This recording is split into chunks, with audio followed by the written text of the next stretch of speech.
Welcome to American Narratives, where we talk about the bold, unexpected, and deeply human side of career change. I'm Marianne Pina. And I'm Joe Fracham. This season, we're doing something a little different. We're hitting pause on the linear success story and hitting play on the pivot. Because let's be honest, life rarely goes according to plan. Sometimes we choose change, and sometimes change chooses us. But either way, those turning points shape who we are and how we lead. American Narratives was created by CMP to share real stories of identity, resilience, and leadership. And this season, we're zooming in on the moments when people pivot the script. You'll hear from leaders, executives, change makers, and everyday people who've reinvented their careers and themselves with clarity, courage, and a whole lot of honesty. So, if you're in the middle of a change, considering one, or just curious how people bounce forward, not back, you're in the right place. Let's get into it. This is American Narratives Season 4. Welcome to American Narratives. I'm Marianne Pina. And I'm Joe Fracham, and today we have Stephen McIntosh. Welcome, Stephen. Welcome, Stephen. Thank Glad you. you're here with us today. So, Appreciate it. Stephen Scott McIntosh is an international HR executive with decades of experience designing world-class talent, performance, and succession programs. Stephen's work has driven HR transformation at Johnson & Johnson, Cisco, Kraft, Shell, Microsoft, and he's led global talent strategy and most recently serving as CHRO for water solutions and management company under the PIF in Riyadh.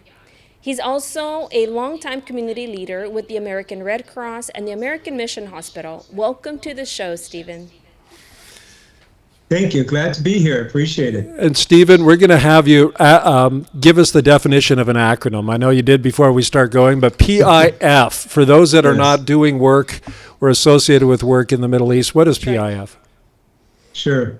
PIF stands for Public Investment Fund. It is basically a company that is chaired by Mohammed bin Salman, the Crown Prince of Saudi Arabia, and it's a fund that provides capital to build out new programs, new businesses, innovative ideas within the Kingdom of Saudi Arabia. So it's almost $1 trillion right now. It's around 920 billion right now in that fund. And so it's been building out new companies such as our company, which is dealing with water desalination purification, trying to privatize it from the government. And it has Red Sea Global, NEOM, and a bunch of other interesting products. So very, very exciting times in Saudi Arabia right now. It is. Yeah. Well, and just a little bit of background. Stephen, we've known each other about 11 or 12 years at least. I know we got associated and then did a little bit of a project together in Canada with Cancer Care Ontario, as I remember, and Rogers. Actually, I think those are two pieces of work that we collaborated a bit on. And then he hightailed it. If it wasn't enough to work in Canada, he thought he'd go off and work in the Middle East just to show off, I guess. So I got tired of the snow. yeah, well, you definitely don't have snow. I think we're talking 116 degrees today over in Riyadh, and we're only 99 here in Dallas. So you might want to come for the cool weather here in Texas. You have it easy over there. We don't feel like it, but, So more about Stephen. Stephen, tell us, we're going to do some rapid fire questions for you to get to know you a little bit better. Tell us more about your favorite music and band. The earliest one that was a favorite was Queen. When I was growing up, 10th, 11th, 12th grade, we had a neighbor that was really into Queen, and it was the 80s, and they were still popular. And that's the first one that I really took a big interest in. But, I growing up in the 80s, some of the hard rock bands, Scorpions, Quiet Riot, Queen, were some of my earlier connections. But I've evolved since then. I'm not a hard rock guy so much anymore. So Stephen and I are from the same generation. Yes, I'm very well aware. I was born in the 80s, but that's a throwback to my older sister's boyfriends. So, all right, Stephen, so favorite book or author? I'm a Christian, so I say the Bible definitely, but I'll give you one business-wise that still sticks in my mind a little bit. Do you remember the book Freakonomics? Yeah. It came out about 20 years ago by, I think, Stephen Levitt. Yep. I just liked the way he looked for the hidden side of things, and what he hit on was basically look for the incentives. If you want to find out why people are behaving a certain way, find out what's incentivizing that behavior. And it just has some fascinating stuff in there. I like that kind of investigative writing. Yeah, no, I love that. I'm going to have to look it up again. Okay, favorite movie? Man, it's hard. I like a lot of movies. If you say right now, believe it or not, Gladiator back from the year 2000. That was just Russell Crowe and all that. Just I think back, because that's one that really impacted me at the time. There I was, 29 years old. This movie came out. Really, it was cool. Wonderful. Okay, last question. What was your first job? First, like full-time serious job was working for a company called Secor, which was partly owned by Siemens. That's where you get the SIE, and then Corning. That's where you get the COR. Did fiber optic hardware and equipment. So a little tidbit is I'm actually certified to install fiber optic cable. I got that back in 1995. Good to have a fallback, Stephen. You always need that. If I have to, I'll just, get that fiber going, lay it down. No, but what was your real first job? Not your big professional job. Yeah. I'll tell you the most interesting one that I got paid for outside of washing cars and mowing lawns, okay? Yeah. Okay. So there were some friends when I was a teenager who were working at a skeet range in New Mexico. So we went out on Saturdays, and I got paid to go down in that little skeet hole and load up skeets on this little arm that shoots it out. And it was an interesting job because you had to first look for rattlesnakes before you get down the hole. Because in the desert, they get down in there. If the rattlesnakes are clear, and those days in the early mid-'80s, if your finger lasted there too long, it would just get chopped off because it wasn't a very safe mechanism. So you had to really pay attention, put it on, get your hand off. Well, as long as they're pointing the guns in the right direction when they're hitting those skeets, and then don't shoot my way, yes. Yeah, like duck. Yeah, but then I did work at McDonald's for, I remember, $3.65 an hour. And that was the pay at McDonald's at the time. And that was in December 1989. So many of us started McDonald's. I didn't. You did Whataburger. I did Whataburger, but I was at $6 an hour. Yeah, I mean, it was slave labor to burn your hands, be on your feet, work hard, $3.65 an hour. I remember that. Yeah, December 89. But good experiences. Oh, absolutely. I think it gives us the foundation, right? So, all right, Stephen. So let's start off with your upbringing, right? So tell us where you're from, some of those formative key insights you got from your formative years. Yeah, I can say so much here, but I'll just say I was blessed to grow up in the Air Force. It was a great experience. So I was born on Keister Air Force Base in Biloxi, Mississippi. And I joke with people saying I'm probably one of the few people they met outside of Mississippi. Because if you think about it, when you travel, you won't meet very many people from Mississippi living somewhere else. And so then we moved to Texas, and then to Okinawa, Japan, and then Missouri, then New Mexico, and then Germany. That's where I graduated from high school at 18 years old. So I really have a hard time saying growing up, because over there, it's 3 or 4 years, 3 to 3.5 years wherever I lived. But great experience. And then I went to college in Texas. So I would say 14 years of my life have been in Texas. It's been a great experience. I've finished my schools there. But then I've done 21 years outside of the U.S., living in Germany, Japan, Canada, Saudi Arabia, spending significant time in Buenos Aires and other places. So I do have a hard time saying this is exactly where I'm from. Yeah, no, I understand that. Yeah, so you obviously have a lot of global experience, so we're going to dive into that. But before we do, just a little bit more you personally. You went to Baylor, correct? Yeah, great school. Go Bears. Go Bears. Yeah, we'll have to talk Big 12 football and sports here another time, but if we can still be friends after that. Who were some of the kind of big influences for you when you were growing up? And what did you want to be or aspire to be when you're a teenager in those formative years? Yeah, a lot of big influence and some pivot moments early on. I would just say probably by far my mom and dad, to be fair to them. My older brothers and sisters were 14, 12, and 10 when we were born. So they left the house when we were still pretty young. So I can't say the big brother, big sister syndrome. But I would say that, growing up, some of the things that stand out, and to your question, Joe, are you thinking like just impressions, like big events in my life that shifted me a little bit? Or what are some seminal events, and what did you aspire to be when you were a teenager? For me, I wanted to be a rock star or a pro athlete. Neither one of them worked out, by the way. And I wanted to be a weather girl, so. Yeah. There's still time for you, Joe. It's never too late. Never too late. I would say the thing I want to be, and this is pretty clear actually, because it was on my mind for a long time and I looked into it and talked to people about it, is actually a National Geographic photographer. Oh, wow. Yeah. I got a good camera system, a Pentax ME Super, when I was young, probably about 13, 14. My older brother was a wedding photographer and did some photography on the side kind of thing, but had good Nikon systems and was serious enough to teach me some stuff. And so I would take pictures of sunsets a lot. I would take pictures of just flowers, leaves. It was just a very big interest of mine. And then the reality check was, by the time I was in junior in high school, they kept telling me, oh, you realize that only very, very few people ever become a photographer for National Geographic. It's so hard, it's so hard. And it just kind of dampened the dream. So photography became a hobby and less of a dream. And then I really didn't know what I wanted to do, but I was in ROTC growing up in the Air Force. So I thought about being a pilot. And in ROTC in college, they put me in for a pilot slot, but I got a navigator slot. My vision was a little bit off from 20/20, it's 20/25. But at the time, navigators were in B-52s. That's where a lot of them were going. I just didn't see my future as flying as a navigator in B-52. So I got out of ROTC and got a scholarship to grad school to Baylor and went on with life. And so big influences, I can name a couple, but that's kind of a highlight there. No, and that's a point of intersection. It's interesting. The one magazine I have a great deal of loyalty to is National Geographic. And I actually have a subscription to the online national. I just renewed it here last week. I love the stories, the photos, the aesthetic nature of it. It's such a powerful brand and franchise. It really is. Yeah, it is. It's interesting. Well, let's do this then. Let's dive into your career. Let's have some fun with this. You've had a fun career. I think that's one thing. What I do know about it, it's characterized by variety, international elements, cross-cultural. You had shared an interesting fact. You've lived in 19 different places for at least 1 year in your 54 years here on Earth.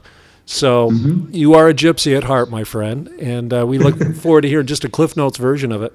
So let's start with the Cliff Notes. We're going to get into career pivots here in a few minutes, but give us the quick 3-minute rundown of your career, where you worked, how long you worked, and what you do.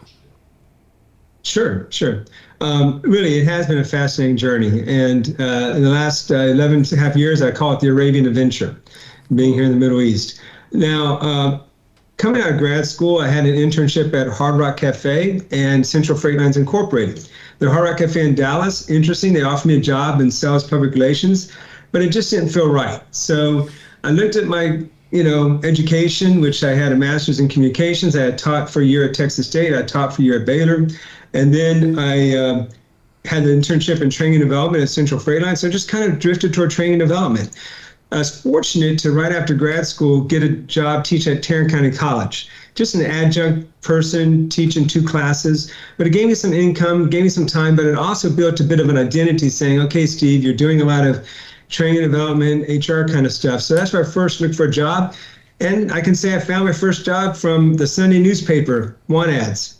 That's where I found it. That's throwback. Here we go, Stephen. Now you're aging Here yourself. we go. That ages you. So, and this thing, I think it was the fall of 1994, and I didn't hear anything for a while. Didn't think much of it. They didn't say much about the company, and I get a call in February of '95, I guess it was, and they started talking to me. I went out for an interview, and it was Corning, or it was at the time C-Corp, now Corning Cable Systems, and just a great opportunity. Started me on the path in HR and training and development. But then I kind of outgrew it, and a friend of mine worked for Johnson & Johnson Medical, and he invited me to talk to them about a role. It was manager of HR planning and development. Great move. So after 4.5 years or so at Corning, I went off to J&J. Wonderful company, very good expertise, very smart company, very good with developing people and getting results. This medical company, though, they decided after being there a little over a year, they're going to break down the whole company and divide up its product lines into different J&J companies. So this is an interesting meeting. Imagine being in a big room, the whole headquarters group is there of hundreds of people, and the president comes up and says, everybody in this room is out of a job except one person, and that was the head of operations who is going to go off to a plant. And literally, person to your right, person to your left, behind you, in front of you, even the president did not have a guaranteed job. And we had only a few months to figure this out. So I then went off to Cisco Systems in California. Lovely place, interesting times. This is when Cisco was running high, and I was leading performance management, which was quite the challenge for a 29-year-old. It was quite the opportunity. I had spoken at a conference. Some Cisco people heard of me, saw me at the conference, and we just stayed in touch, and there it went. And then after Cisco, I went to Kraft Foods, had West area operations, Mexico operations, had a great time. Actually did a little bit of a bullfight in Mexico when we went down there for business, but it was a small bull. It was a young one. So you actually took on the bull, you got in the arena and underlay? I do not recommend it. I have photos to prove it, but yes, I did. Yeah, that's an interesting side. That's a whole episode in and of itself, my friend. Well, we will not get derailed, but that's pretty cool. Yeah. Trust me, it was the scariest moment of life. Sitting out there holding this little cape, waiting for what's going to come from behind the wooden doors. It was so. Anyway, literally, yeah. And so then after Kraft, I go off to Chicago, work for Kraft in Chicago. And then Shell recruited me out to go help establish the organizational effectiveness group. And then they promoted me to America's region, which is South America, Canada, and the West Coast of the U.S. And then I went off to Microsoft in Canada, had a wonderful time there. And when I was going to be leaving Canada, I had been contacted since at my time in Shell Oil Company with someone from Aramco as a recruiter. They kept on me for 3 years, and I decided to actually get back and take a shot. My wife and I enjoy living overseas. She had lived in Japan. She minored in Japanese and was comfortable with living overseas. And I wanted to stay overseas. We enjoyed the time in Canada. And we got over here thinking maybe 4, 5, 6 years, and now we're at be 12 years in December. Wow. Yeah. Talk about an adventure. What I just heard is kind of a series of novels with different chapters, highlighted by the bullfight that I'm still a little bit stuck on, or whatever that was. A couple of things really, just thematically. Some of the biggest brands and most sophisticated HR and development shops really in the world, certainly in the Americas. When I think of Kraft, big investments that they've made over time, very interesting time to be in technology. We're out on the left coast, when you had that kind of 29-year-old over performance management in the tech space during a high growth phase there. And a number of other kind of big shops, including where you're at right now. So you've been around some sophisticated thinking, smart people, big companies, impact at scale. Would you say that's a big part of your story? It certainly is. I mean, that's how I got my expertise in HR. I didn't get an HR degree. In fact, I only had one actual formal HR course in all my education. And what I learned from people who were really good at it. Really good systems, really smart companies, really good processes. And I've had some good mentors along the way, but mostly I've had really good challenges. And that's been the secret, is just they threw me into some tough work, and I got to work with some of the top people who are very smart, who pushed me, and that's been a blessing. So let's dive into this change, because really one of the themes I hear here, except for the last 12 years, is change. Even though over there, I think you've had a couple of different roles in companies, so you've had some pivots. You could look at small pivots and big pivots, at least in my definition. Small pivots are maybe new roles within a company or staying within the same industry in a similar role. Bigger pivots involve geographical switches and changes. Real big pivots are different role, different industry, different company, different perhaps geography or country. So you've had all the above. You really have. Yeah, I really have. Yeah. Let's start with, what would you say was your most significant kind of risk or reach into the unknown when it came from a career pivot standpoint? What was it? I mean, I think Saudi Arabia, in terms of a culture change and an environment change, and a big job, because I led talent management for Saudi Aramco. But I think the biggest pivot in terms of challenges and growth that came before I was ready, but I grew into it, was Johnson & Johnson Cisco. They really pushed me in some areas coming in to do what I did. But, I would say pivots can also be just the move itself and reorienting yourself to things. And then you have pivots that sometimes you lose a job and you pivot when you didn't expect to. And that's a hard challenge versus ones that you've chosen. And that's a different kind of challenge. So I would say that culturally and just environment-wise, absolutely going to Saudi Arabia. Not to say that Canada's not a bit different than the U.S., okay? Yeah, But, being a Canadian, no, I would say those guys culturally, in probably Ontario going to are a Saudi little Arabia different. is a little bit more extreme than going to Toronto. Only slightly. No. Although But, there is changes when you go to Canada. There is some but differences I'll there. tell you, they loved Americans more in Saudi Arabia than they love Americans in Canada. I learned that quickly. But the Canadians are really polite about it. But, when they're not Yes, and being they say nice to you, they're sorry not all the talking time. nicely about you. That's for sure. No, No. that is kind of what's going on. Yeah. All right, so let's But I talk can about name a your few pivot details, to. just let me know. You talked about Johnson Controls, and I missed the other one. What was it? Johnson Girls, and what was the other? Johnson & Johnson. And Johnson. Johnson & Johnson. Tell us and then about that, because that Cisco. was young and early in your career. A lot of our listeners are earlier in their career. You made a huge step. What was behind that? Why'd you do it? What'd you learn? What are some advice you give to others, maybe late 20s, early 30s, 5-7 years out of college, who are considering something bigger and want something more? I'll start with two mistakes I made. One was at Corning, or I look back and say I would have been great, and then why there's such a big pivot. I grew up in the Air Force, so I was conservative in my approach, and you stay long, you're loyal to your employer and all this kind of stuff. And at Corning, I was given 2 promotion opportunities that I actually passed on. And it was unwise. Later in life, you learn, hey, man, you should take what the boss tells you to take here. The first was to be the supervisor for the whole night shift, to be the one guy at night over the plant, doing HR duties, doing some management duties, being the management representative. I just said, man, I don't want to work third shift. And what a miss. That would have been awesome. And then the second one was being a supervisor in HR from training.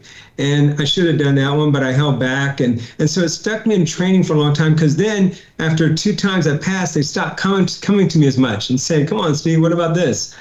And so I just kind of got bored of my role. I did it mainly because I wanted to get really good at what I was doing.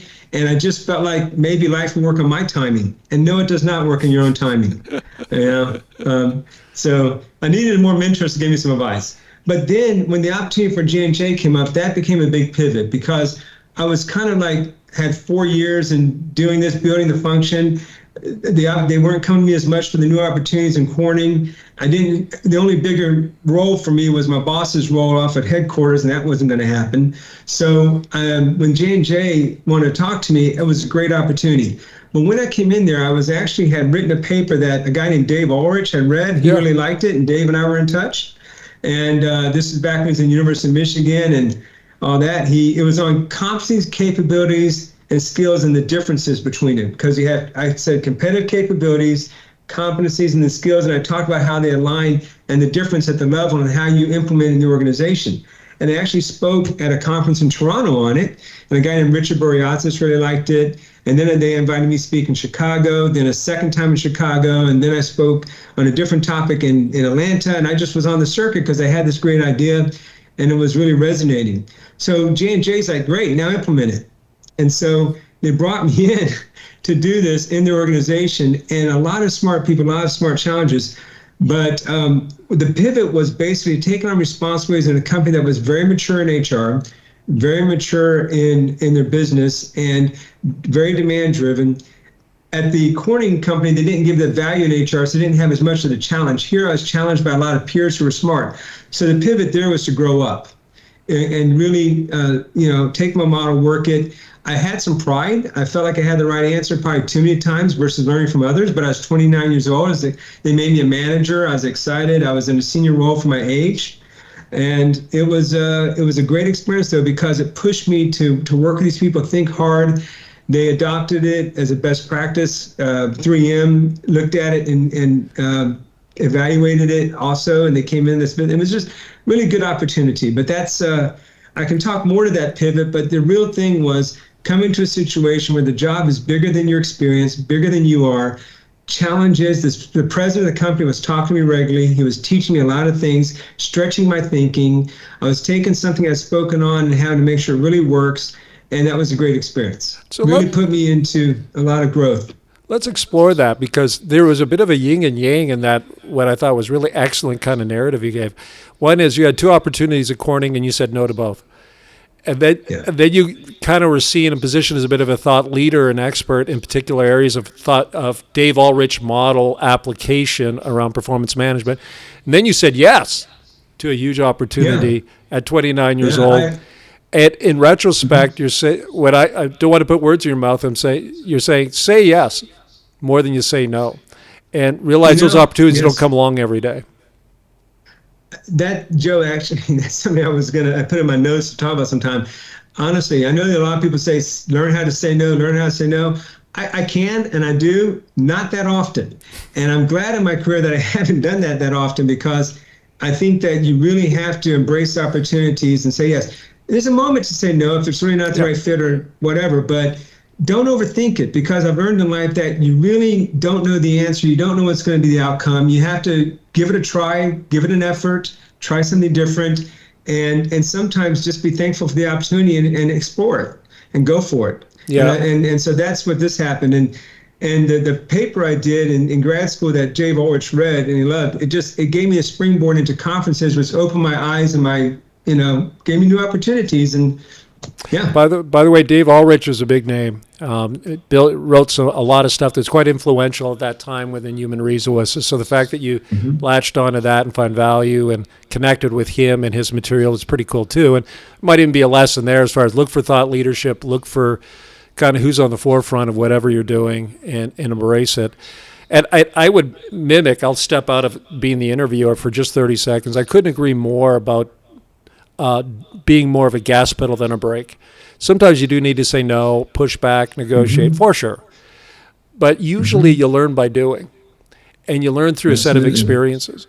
And the more that you stretch into new experiences, process them, learn from them, the better you're going to be, because a lot of times you don't know what you don't know until you go through and experience it. You can't just read about it. So I suspect that was a big cycle up kind of period of your career, the fact that you said yes, embraced it. At 29 years old, stumbled a bit, had to learn to be a little bit more humble and more inclusive, whatever it is. We've all been there. But something for others who are listening to learn from, certainly, if they're considering something bigger or whether they should engage in something that's a little unknown for them.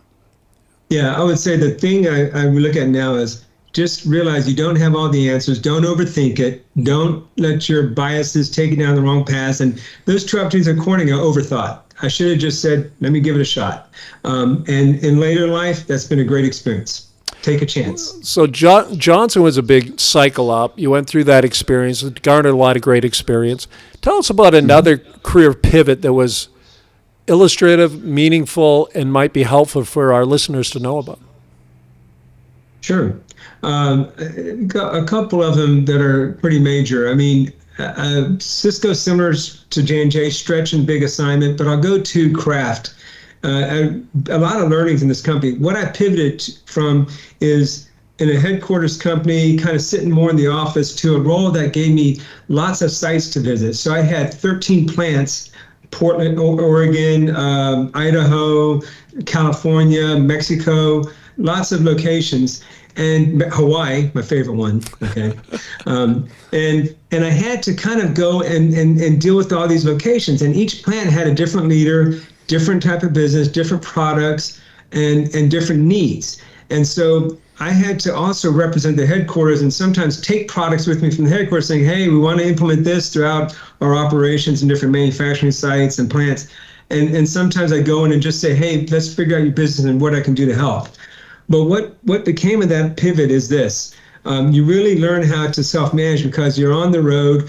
I can tell you my little stat that I looked up one day and remember. In 2003, just on American Airlines, not all the other airlines I flew that year, I had 129 connections. Wow. In 1 year. And then the next year, I counted up all the car rentals, and I had 69 car rentals in 2004. Oh. That's more than one different car a week. Well, you got to be able to test drive a lot of kind of mid-sized sedans, I guess, right? Taurus, Tempo. American Narratives is brought to you by CMP. For over 25 years, CMP has provided talent solutions for companies across industries. We have a presence in every region in the United States and globally. CMP provides innovative, high-impact solutions across the full talent lifecycle. This includes enhancing careers while mitigating the risk of a downsize event, through high-touch, high-tech outplacement and career development offerings, taking the guesswork out of hiring through high-definition recruiting and predictive assessment, and building capability through assessment, coaching, and training solutions.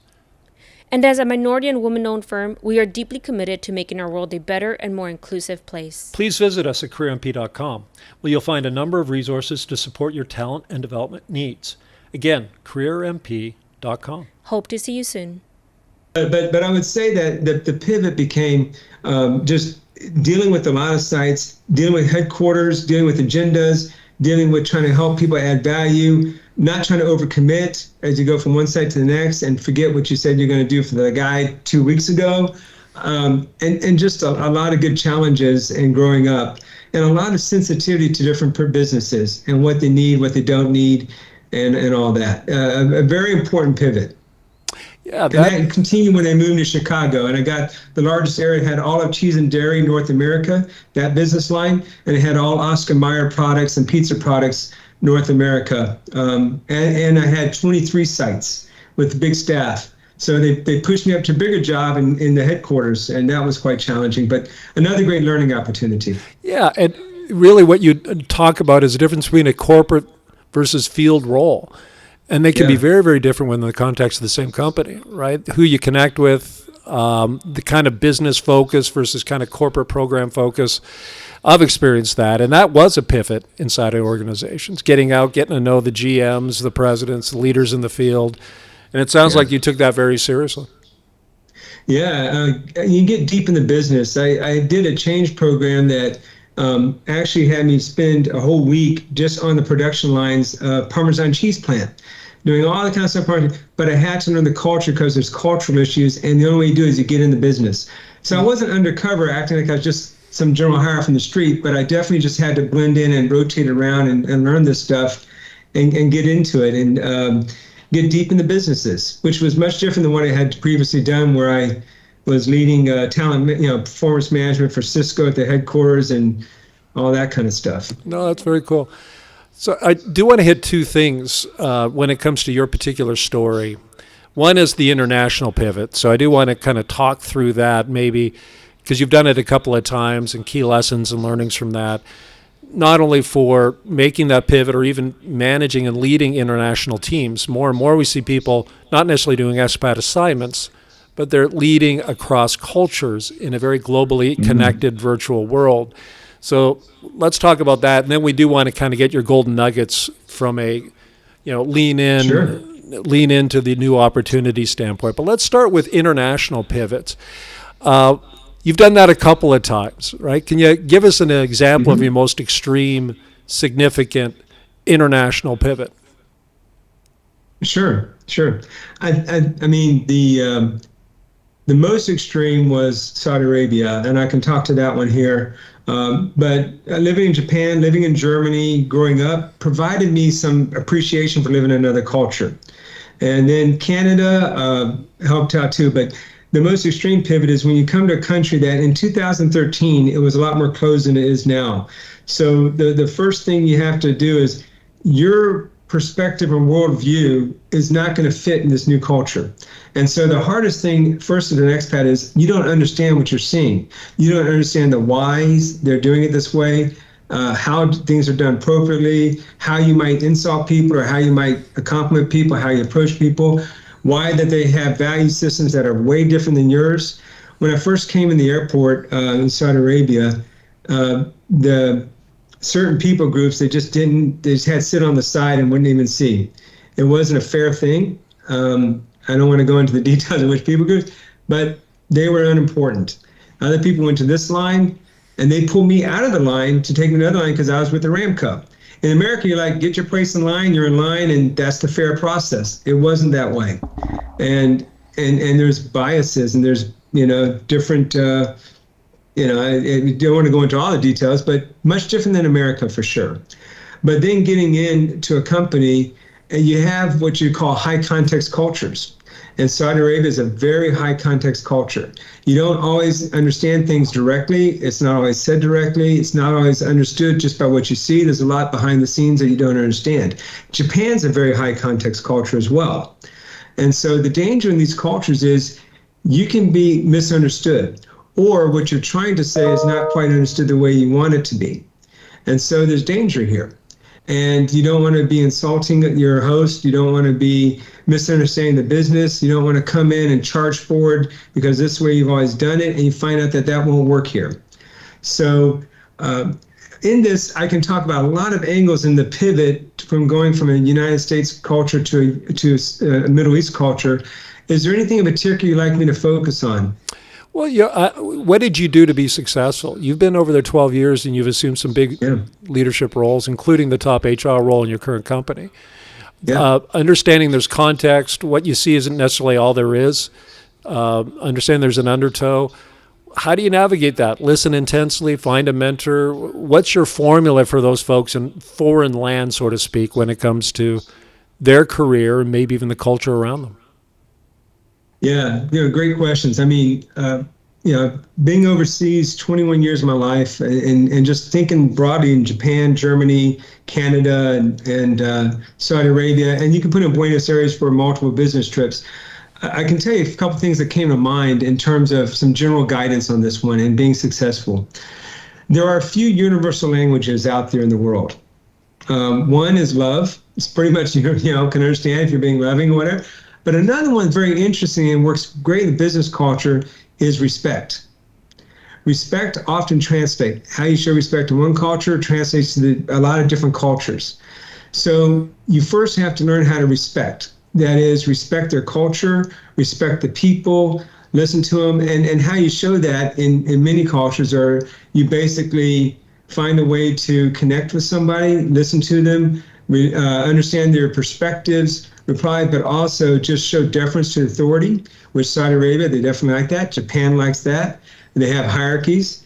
In fact, in a meeting, the boss always sits in one chair, the front of the chair office, and then based on the hierarchy, it's how close you sit to the boss, okay? And you think this is like, oh, that's Steve's one company experience. No, I'm in my third company in Saudi Arabia, and I've talked to others. This is just the way it is, okay? So, Steve, are you always on the opposite side of the boss, or kind of where are you on the pecking order, my friend? I've gotten a little closer over the years. Good, I'm glad it's moving that direction. And it began with actually not even having a seat at the table, but having a seat on the side of the seats, that's not quite at the table. Or we'll just have you call in from down the hall. We don't even want you in the room. That's funny. It's funny, the pecking order and respect. We've talked about that. Certainly we do a lot in the Latino culture and the Latino career assessment. And their definition is very much more deeper and profound when it comes to respect than perhaps we are used to in the United States, right? Whereas a little less conformance and less tradition of around hierarchy and hierarchy conformance, which is kind of interesting. Oh, it really is. Everything you just said about respect and the difference to authority, we see it in the Latino community. Yeah. So recognizing some of those underlying principles, it might be new, embedded, and important to them, and making sure that you align with those or at least understand those is pretty critical, I would. Yeah. And the third universal language is effort.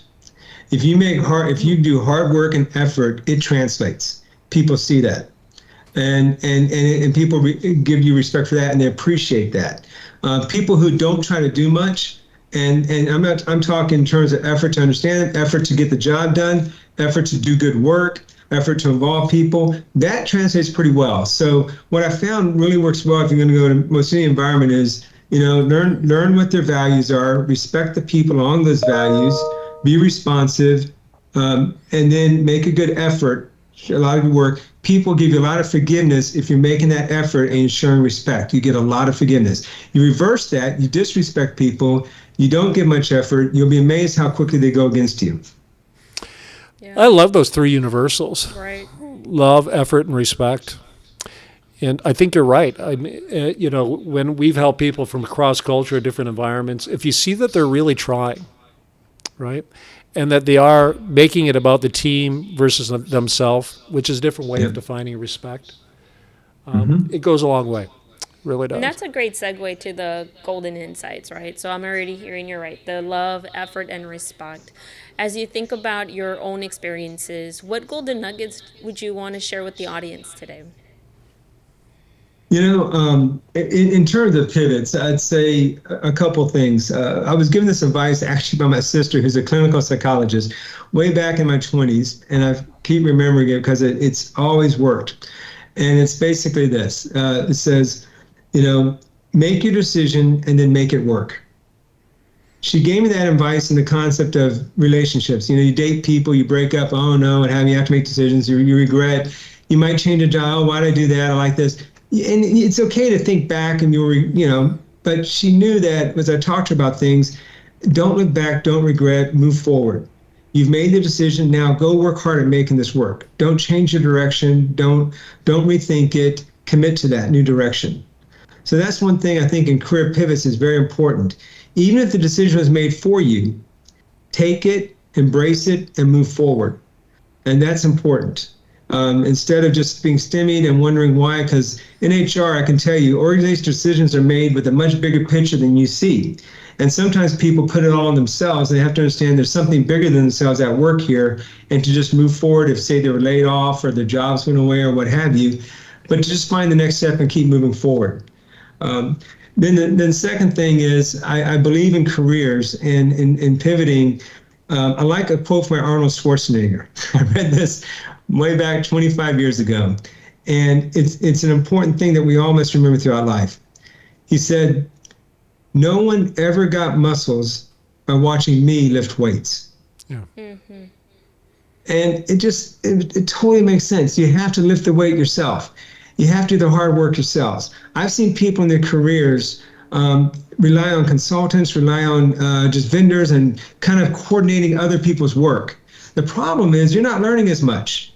Unless you actually have to do the hard thinking and effort, you're not going to pick up the depth of understanding of something. And there will be a time when that can be exposed. I think right now in the age of AI that we're entering, we're going to be particularly in trouble with this. That if people don't start lifting the mental weights and thinking critically and doing the analysis themselves a little bit and doing the hard thing and creativity themselves, or just pass off to AI, you won't develop your brain very well. Or in Schwarzenegger's perspective, your muscles will be pretty weak and the other people get the muscles. So that's something I think about as well. I can share a few more things that I think about, but one story I want to share is happened in Saudi Aramco and something I did about pivoting and transitions. In the mid 2020, the height of COVID, they laid off a lot of people, and it was a ton. I was extremely rare and fortunate. They moved me to another company, a Saudi Aramco company in Jeddah. A great move for me. I really appreciated it. But as I was, moving out of the Eastern Province and moving over to Jeddah, there's all these people who in the middle of COVID were lost in terms of how do we get home? There's not enough flights. We all had to fly out of Riyadh. We couldn't fly out of near airport. I mean, it was a mess. And it was a hard time, a very unsure time in the world. We're talking June, July, August of 2020. And so I created a group that just really helped people out. It's called TNT, standing for the next thing. And you can also kind of, you can go on and say TNT, like your job blew up, you're having to change. And so this was a WhatsApp group, but it had well over 450, 500 members in its peak, and they rotated, and we're all helping each other transition out to the next thing. My next thing, I was very fortunate. I was just going over to a job in Jeddah, staying with the Aramco family of companies. But for other people, it's to go back to a lot of uncertainty in China and to the United States and to Nigeria and to UK, wherever. And people needed to help each other. They didn't know, what was around the corner. So we shared information, we shared jobs, we shared ideas, we shared insights, we shared experiences, we encouraged one another. People learned the job was out, they came into the group, we helped them. A great thing. And I think that if you can get community, it helps you pivot. Not every time you have community around your pivot. Sometimes it's just you who have to pivot. And sometimes, you get to choose that or not choose that. But if you do have a community around you, embrace that community. And I think your business builds communities as well. And that's a great thing. Yeah, Stephen, thank you so much for sharing that. I heard the three golden nuggets. I mean, make your decision and make it work. I love it. You also mentioned something earlier that I want to take away and highlight the fact that you mentioned, hey, the career pivot for me was growing up. I've never really thought about it that way. And I think we've all come to that realization of when you get that one promotion that changes things radically, it is part of growing up in the career. Yeah, it is. It is. And I think that different life experiences help you grow. Getting married helps you grow up. Having children helps you grow up. Yep. Losing a parent helps you grow up. I did lose my dad when I was 19 years old. So I had to grow up pretty quick on that, how to help work my way through school to make it. And so different things do force you to grow up when you don't have that support blanket. And you hear research now says more and more, if you're a very wealthy parent, don't let your 22-year-old son or daughter just feel like, don't worry, you can do anything, and we're always here, and you have tons of money, a place to come back. They need a push. They need to get out there. I'll share one other thing that's a pivot that happened for me.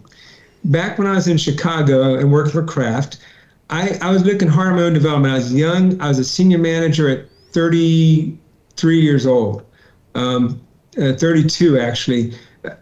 My peers were 10 to 15 years older than me in their jobs. So I had the biggest territory of everybody. So I had some of their envy and criticism and all that comes with, all that kind of stuff. But I'll tell you what I did for myself that really helped. I knew that sometimes I was so busy thinking and so busy with all these territories and all these vice presidents, pushing me and all jobs too big for me, that sometimes I wasn't listening enough. I needed to listen more carefully. I needed to incorporate other people's ideas more. And I was just so busy with driving my agendas. And so what I did is I took improv and I took it at Second City. And I went through a couple levels of improv at Second City, and I performed twice on one of their smaller stages in Second City itself, which was fun. But I'll tell you about improv. It teaches you a couple important things that help people pivot, okay? One is that one of the rules in improv is called yes and. It means take what people are giving you and add to it. Don't fight it. Don't fight it. Just take it and work with it. If they, so you kind of banter back and forth and all that. And another one I thought about is basically respect the scene. If you're doing an improv, you're building a scene, and this person's acting like a door is there. Remember, a door is there. Act like a door is there. If they're acting like a table's here, remember there's a table there. I'm talking like improv where you don't really have the props. You have to kind of create the scene with the other person and work within it. So you're constantly trying to understand the situation, the scene, and the other person, and listening to them and respond to that in a way that maybe exaggerates, that makes it funny. But you don't want to just say negative and refuse the scene, or refuse what the person's giving you, because then it's no fun. You have to kind of roll with the punches. And so I think that when you're pivoting, being sensitive to the scene, being sensitive to what other people are building and the reality they're building, and reading that reality is very important. Because when I was young, you say your target audience is in their early 30s, late 20s, sometimes you can be in your own head too much. You have to pay attention to what's going on around you and the scene that's being built around you. You can call it situational awareness, you can call it EQ, you can call it a couple of things, but it's important to observe those people and to read what their signals they're sending you and what's going on. And I think that's important throughout your career, whether you're very young or even older, because you'll understand the situation a lot more and be able to respond to it. And when you're in a foreign country, you have to even be more sensitive to the scene, to the situation, what's going on, because that's going to help you a lot if you can figure it out. Love it. We've done some improv training too, and that's some of the things we've taken out of it is it yes and. Build, don't contort, realize they're friends, not competitors. And you're creating something synergistically together versus separate and apart. And it makes you subject to and very attuned to the context. Right. Because you're building context and you're nothing without context. So especially within a new and unique culture, there's going to be a lot of context that you really don't understand because you weren't raised in it. So you're going to have to be uniquely attuned to it, which is fascinating. Yeah, and the biggest thing in experience is when you gain experience is it gives you feedback, right? The problem with feedback is you don't always receive it. So you got to be open to that feedback. And the world is giving you feedback in a lot of ways. You just got to be sensitive to it. Yeah. Well, and pride usually gets in the way of that a little bit. Right. It's tough. Sure. Well, how did they get a hold of you, man? You've left us with some really nice insight around one of the more interesting careers and career paths that I think we've ever had in the show. People want to reach out and connect. Do they work with you on LinkedIn, or how to best connect with you? Yeah, please. I would say look me up on LinkedIn, Stephen McIntosh. It says board member, American Mission Hospital right now, but you also see confidential company in Saudi Arabia. I'd love to connect on LinkedIn. Pretty open on that one. Feel free. Some of the stuff I've talked about, I've written some articles recently. Last year or so, I was in Nepal speaking at a conference. They asked me to write for their magazines. They've done that a lot. Interesting experience in Nepal. And then I would say just McIntoshSS@gmail.com if they want to email me. That's fine too. But very open to connecting with people, talking to them if there's something interesting they want to talk about. And this has been a delight. I've enjoyed it. More I can share, but there's only so much time, right? There is. Absolutely. But that's why we want them to know how to reach out to you. Maybe we'll get you on for a second episode because we're always pumping these out. And you have a lot of content. In fact, just this whole Nepal, like you're the first person that's ever presented at a business conference in Nepal that I've ever talked to, just so you know, Steve. Yep, there you go. Very cool. Well, thank you so much for your time, my friend. And Thank you, Stephen. more to come. It's been a pleasure. Really appreciate it. Would love to be on again someday. And thank you so much. It's been a great experience. Thank you so much.